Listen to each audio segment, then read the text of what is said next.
जियो news ban हो चुका है 15 दिन के लिए, उसका जो लाइसेंस है 15 दिन के लिए सस्पेंड हो चुका है। और उसके बाद ये खबर जंगल में आग की तरह फैल जाती है। कहते हैं देखिए ईरान के अंदर, सऊदीया के अंदर, कतर के अंदर इस तरह की फिल्म्स बन चुकी। किसी और का मतलब कि मुंह लाल है ना, तो अपना मुंह चपेड़े मार मार के लाल नहीं करना। अस्सलाम वालेकुम व्यूअर्स, पाकिस्तान का मेन स्ट्रीम मीडिया दिन ब दिन आउटडेटेड होता जा रहा है। आउटडेटेड होने के साथ साथ वो जो अपनी रेलेवेंस है और उसी के साथ साथ जो अपनी एक कह लेना हम ट्रांसपेरेंसी है, इसे भी ख़त्म करवा रहा है। क्योंकि जिस तरह का एक स्टेट जो नैरेटिव है वो बेच रहा होता है पाकिस्तान का स्टेट मीडिया, उसमें पब्लिक रिप्रेजेंटेशन कहीं पर है ही नहीं है। कुछ वॉच डॉग वाला जो एक मीडिया का काम होता है वो उसको सही से सारा अंजाम दे ही नहीं रहा।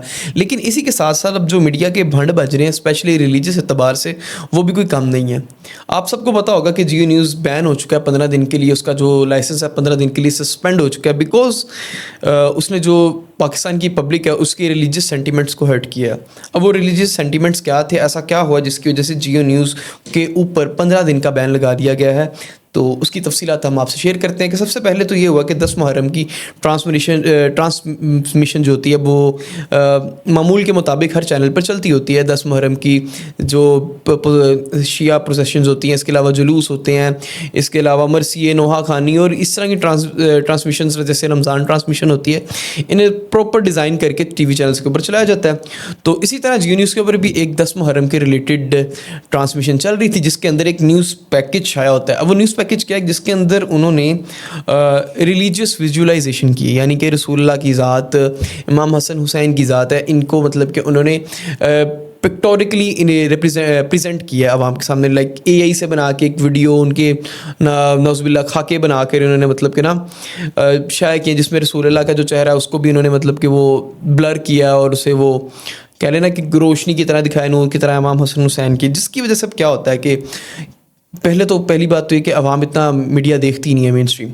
होता है कि जैसे ही मतलब कि जो नामवर जिस तरह के मुफ्ती हनीफ कुरैशी है, सबसे पहले उनका बयान आता है, फिर कैसर अहमद राजा साहब का इसके ऊपर एक मौक़िफ़ आता है कि ये जो चीज़ है वो बहुत बुरी हुई है, और उसके बाद ये खबर जंगल में आग की तरह फैल जाती है। ऑब्वियसली इस तरह की चीज़ों से पाकिस्तान की जो अवाम है उनका एक रिलीजियस सेंटीमेंट है वो हर्ट होता है। अवाम को नहीं पसंद कि रसूलुल्लाह पाक का इमाम हुसैन, इमाम हसन के जो चेहरे हैं उनको विजुअलाइज़ किया जाए, या उनके जिस्म को विजुअलाइज़ करके उन्हें किसी तरीके से दिखाया जाए। अवाम को अब ये पसंद नहीं है, और स्पेशली होना भी नहीं चाहिए। ये इस तरह की चीज़ें हैं जो पाक हस्तियाँ हम नहीं जानते वो किस तरह की नज़र आती थी, उनकी जिसामत, उनकी कामत किस तरह की थी, हम इमेजिन भी नहीं कर सकते हैं। चाहे हदीस में जितनी मर्ज़ी उसके रवायात मिले, लेकिन हम उसका एटलीस्ट विजुअलाइजेशन करके अवाम को नहीं दिखा सकते हैं। अब इसका काउंटर आर्गूमेंट ये आता है कि लोग कहते हैं देखिए ईरान के अंदर, सऊदीया के अंदर, कतर के अंदर इस तरह की फिल्म्स बन चुके हैं जिसमें सहाबे कराम को और शायद रसूलुल्लाह को भी उन्होंने किसी न किसी तरीके से दिखाया है। बात यह है कि अगर किसी और का मतलब कि मुंह लाल है ना, तो अपना मुंह चपेड़े मार मार के लाल नहीं करना। आपको पता है जब आपकी पाकिस्तान की पब्लिक सेंटीमेंट इस तरह का है, आप उस चीज़ को नहीं दिखा सकते हैं, या लोग इस चीज़ से हर्ट होते हैं, लोग के जज्बात मजरू होते हैं, तो आप क्यों इस तरह की चीज़ या इस तरह का भंड मारते हो। उसके बाद जियो की एक्सप्लेनेशन क्या आती है कि एक एडिटोरियल एरर था। भाई इतना बड़ा एडिटोरियल एरर कैसे हो सकता है? आपकी पूरी एडिटोरियल टीम क्या लेने बैठी हुई है? इतनी तनख्वाहें आप दे रहे हैं उन्हें, आप प्रॉपर ट्रांसमिशन है जिसकी प्रॉपर प्लानिंग होती है। हो ही नहीं सकता कि एडिटोरियल चीफ के सामने से चीज़ गुजरी ना हो रन डाउन के अंदर के भाईजान क्या बनेगा, क्या नहीं, क्या चलेगा। तो आपने अप्रूव किया तो ये हुआ है, ये गलती से तो हुआ ही नहीं है ना। यानी कि जो वीडियो बना रहा था उससे ये पता था कि मैंने चेहरे ब्लर करने हैं हस्तियों के, लेकिन आपने जब अप्रूव किया आपके एडिटोरियल चीफ ने, तो आपने अब उसको कह रही है एडिटोरियल एरर। ये एडिटोरियल एरर नहीं है, सब कुछ जानबूझते हुए हुआ है। हाँ, उसको आप अपनी गलती कह लें, लेकिन ये गलती आम गलती नहीं है। आपको पता है पाकिस्तान की पब्लिक का सेंटीमेंट है क्या। अब होता यह है कि जब ये सारी चीज़ें रिपोर्ट होती हैं तो जो पैमरा है वो अपना 2002 का ऑर्डिनेंस यूज़ करते हुए फ़िलहाल 15 दिन के लिए जियो की जो लाइसेंस है उन्हें सस्पेंड कर देती है। यूट्यूब पे ये नहीं हो पाया बिकॉज यूट्यूब पैमरा के अंडर नहीं आता, लेकिन अगर पाकिस्तान इंडियन यूट्यूब चैनल्स को पाकिस्तान के अंदर रिस्ट्रिक्ट कर सकता है पाकिस्तान की गवर्नमेंट, तो वाई नॉट जियो न्यूज़। अब ये जो एक काउंसिल ऑफ कंप्लेंट्स है पैमरा की, उसके अंदर ये मामला जाएगा, वहाँ जाकर इसके ऊपर एक प्रॉपर हेयरिंग होगी, देखा जाएगा आगे क्या होगा। इसमें 3 से 4 आउटकम्स जो आ सकते हैं। नंबर 1, जियो की जो सस्पेंशन है वो एक्सटेंड हो सकती है, जो कि मुश्किल नज़र आती है। उसके अलावा जियो को फ़ाइन्स हो सकते हैं। हाँ, ये फ़ाइन्स वाला जो मामला है ना कि जियो को फ़ाइन्स हो सकते हैं। तीसरी इसके अंदर एक सिचुएशन है कि जियो का लाइसेंस रिवोक हो जाए, तो फिलहाल तो वो भी होते नज़र नहीं आएगा। मेरा नहीं ख्याल जियो का लाइसेंस रिवोक होगा। पाकिस्तान का सबसे बड़ा मीडिया चैनल है, ऑब्वियसली हमारी जो رولنگ پارٹیز ہیں ان کو بھی اس کی بہت ضرورت ہوتی ہے اس طرح کے چینلز کی جو اسپیشلی ان کا ایجنڈا رن بھی کریں, جو کہ جیو مشہور بھی ہے کہ وہ ہمیشہ جو رولنگ کلاس ہوتی ہے, رولنگ پارٹی ہوتی ہے, اس کا ہی ایجنڈا پرسیو کرتا ہے. اور ایک اور سچویشن ہے کہ شاید جیو کے جو حکومتی یا ایڈورٹیزمنٹس ملتی ہیں نا, اسے جو اشتہارات ملتے ہیں حکومت کی طرف سے, شاید اس کے اوپر کوئی کٹ لگ جائے, جو کہ مجھے وہ بھی ہوتا نظر نہیں آ رہا. تو یہی ہے موسٹ لائکلی. اب جیو کی یہ کوئی پہلی بات نہیں ہے. جیو نے 2014 کے اندر بھی ایک کنٹروورسی ہوئی تھی کہ شائستہ لودھی کا ایک پروگرام تھا جس کے اندر وینا ملک صاحبہ اور ان کے ہسبینڈ کی شادی کروائی جا رہی تھی. اس دوران ایک صوفی سانگ چلتا ہے جو کہ اسپیشلی حضرت علی اور حضرت فاطمہ کی شادی کے اوپر لکھا گیا ہے.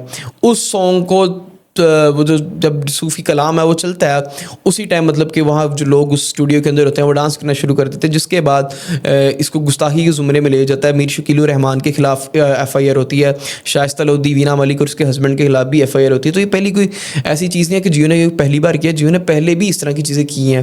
تو ان کی ایک ہسٹری رہ چکی ہے, جبکہ پاکستان کا سب سے بڑا میڈیا چینل ہے.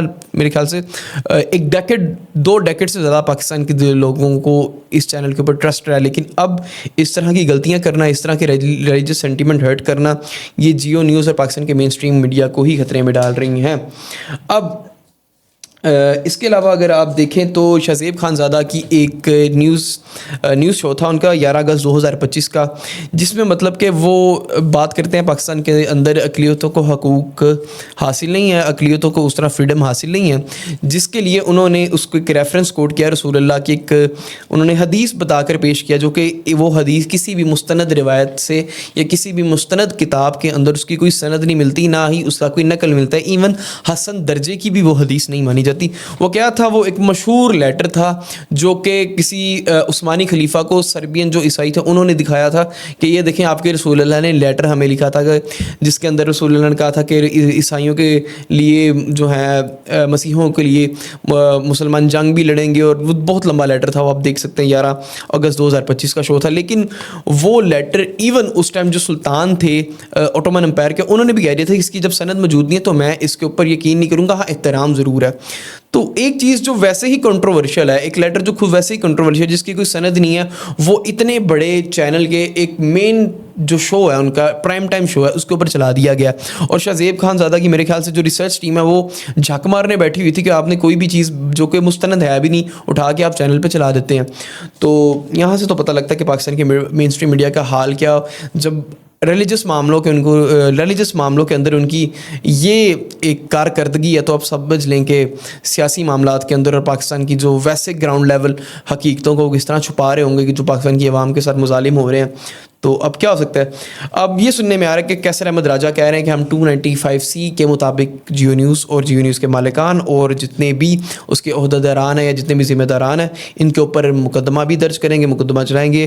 اور اس کے اوپر اب گورنمنٹ کیا کر سکتی ہے, گورنمنٹ اسلامی نظریاتی کونسل سے اس کے بارے میں کنسلٹ کر سکتی ہے, دیکھ سکتی ہے کہ اسلامی طور سے اس معاملے پر کیا ایکشن ہونا چاہیے. اور گورنمنٹ کو اس میں خود فرنٹ لائن پہ آنا چاہیے کہ اس معاملے کو گورنمنٹ ٹیک اوور کرے, اور جو ایک اسلامی نظریاتی کونسل انہیں کنسلٹ کرتی ہے اور جو اسلامی روح سے شریعت کی روح سے ایک سزا بنتی ہے جیو نیوز کی, وہ انہیں دیں. وہ فائنز کی صورت میں ہو, وہ کسی بھی صورت میں ہو, وہ دینی بنتی ہے. کیونکہ اگر گورنمنٹ اس معاملے کو مسجد اور ممبر کی زینت بنا دے گا کہ صرف وہاں پر بیٹھ کر چند روز تقریریں ہوں اور اس کے بعد ایک عام آدمی غصے میں آئے اور وہ احتجاج کرے, پھر حکومت اور حکومت کے جتنے بھی عہدیداران ہیں وہ کہیں گے یہ دیکھیں عوام جاہل ہے, یہ اسٹیٹ کی ریٹ کو چیلنج کر لیا. ہم نے TLP کے معاملے میں بھی دیکھا ہے کہ گورنمنٹ نے جب اس طرح کے معاملوں کے اوپر پراپر ایکشن نہیں لیا تو آبویسلی پھر ایک عام آدمی ہے, اس کا تو ریلیجس سینٹیمنٹ ہے, وہ باہر آئے گا, وہ اس کے اوپر احتجاج بھی کرے گا. پھر آبویسلی احتجاجوں کے اندر وہ پرتشدد احتجاج بھی ہوتے ہیں جب گورنمنٹ بھی ان کے اوپر کریک ڈاؤن کرتی ہے. تو میرے خیال سے گورنمنٹ کو اس معاملے میں آگے آنا چاہیے اور اس کے اوپر پراپر اس کی تفتیش, اس کا ٹرائل ہونا چاہیے, اور جو ذمہ داران ہیں ان کی سزا ہونی چاہیے. امید کرتے ہیں گورنمنٹ اس پہ کوئی ایکشن لے گی اور اس یہ معاملہ کسی بہتری کی طرف جائے گا, تاکہ دوبارہ مطلب کہ کسی کی ہمت نہ ہو کسی چینل کی کہ وہ اس طرح کا جو مواد ہے جو لوگوں کے سینٹیمنٹس کو ہرٹ کرے اسے نشر کرے. امید یہ ویڈیو آپ کو پسند آئی ہوگی. کمنٹس میں اپنی قیمتی رائے کا اظہار ضرور کیجیے گا.